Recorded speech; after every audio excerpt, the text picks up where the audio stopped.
গণভোটের যে ব্যবস্থা সেটি নির্বাচনের দিন একই দিনে হোক, গণভোট এবং নির্বাচন একই দিনে হোক।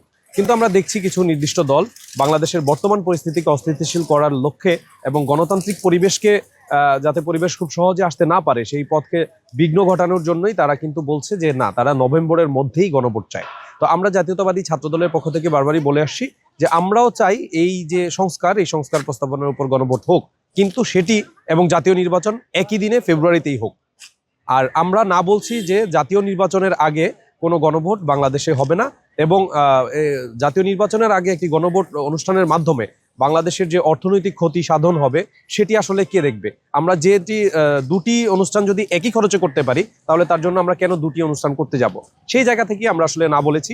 আমরা বলেছি যে বাংলাদেশের সংবিধানে যে পরিবর্তনের কিছু বিষয় বিএনপি থেকে প্রস্তাবনা ছিল, আল্লাহর উপর পূর্ণ আস্থা ও বিশ্বাস, সেই জায়গাও আমরা দেখেছি এখানে সাম্য, মানবিক মর্যাদা, ধর্মীয় সম্প্রীতিকে প্রাধান্য দেওয়া হয়েছে, কিন্তু আল্লাহর উপর পূর্ণ আস্থা যে এই বিষয়টিকে বাদ দেওয়া হয়েছে।